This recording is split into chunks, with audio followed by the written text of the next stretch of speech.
Finally অনেক দিন পর একটা লং ছুটি পেয়ে গেলাম বল। হরে বন্ধু, বাট আমার কি মনে হয় জানিস, আজকে ছুটিটা না দিলেই ভালো হইতো। তোদের সাথে 1 উইক দেখা হবে না। তাও ঠিক বলছিস। আমার তো ভাই বাসাতে ভালো লাগে, আমি অনেক হ্যাপি। আর তো শালা ভালো লাগবেই, হয়তো বাসাতেই থাকা। যাই হোক, কি করার।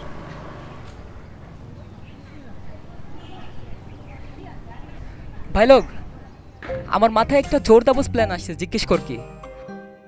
বল শুনি একটু। এবারে ছুটিতে আমরা কেউই বাসায় যাব না। ওমা, বাসায় যাবো না তো যাবো কই? আরে ভাই, যাবো কোনো এক জায়গায় ঘুরতে। আমরা 3 জন একসাথে কোথাও গেছি আজ পর্যন্ত? না, যাইনি তো না। তো কি বলিস? যাওয়া যায়, বাট গেলে তো একটা এজেন্টের প্রয়োজন। তাও ঠিক আছে, একটা এজেন্টের প্রয়োজন। দাঁড়া, আমার মাথায় একটা প্ল্যান আছে। তোরা যদি যাইতে চাস আমি একটা ভালো জায়গার লোকেশন দিতে পারি, যাবি তোরা? আরে বেটা, যাবো না মানে? অবশ্যই যাবো, তুই জায়গার খোঁজ দে না। হাভেলি। হাভেলি? এটা আবার কোন জায়গা ভাই? মাম্মা, ওইটা নিয়ে যা কাহিনী বুঝছিস, শুনলে তুই পাগলা হয়ে যাবি। তো মামা, ওইটা হচ্ছে আমার গ্রামের পাশে গ্রাম। ছোট থেকে দাদা দাদির মুখে শুনে আসতেছি ওইটা নাকি রাজা মহারাজাদের আমলের। তো ওই বাসাটাই কি যেন একদিন হয়েছিল বুঝছিস, হওয়ার পর ওই বাসায় আর কেউ থাকে না।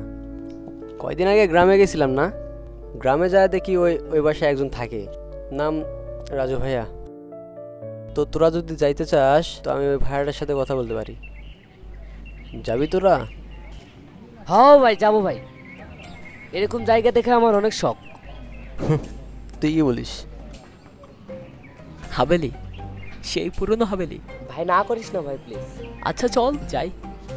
আচ্ছা দাঁড়া, আমি কালকে টিকিট কাটবো সকাল 6টায়, তোরা রেডি থাকিস, একসঙ্গে বাড়াবো। চল। আমাদের 3 জনের বন্ধুত্বটা এমন ছিল যে কেউ কাউকে ছাড়া থাকতে পারি না। তাই ছুটিতে এবার বাসায় না গিয়ে ফ্যামিলিকেও না বলে ঘুরতে যাওয়ার ডিসিশন নিয়ে নিলাম। তো বলতে পারেন আমরা 3 জনই অনেক বেশি এক্সাইটেড ছিলাম।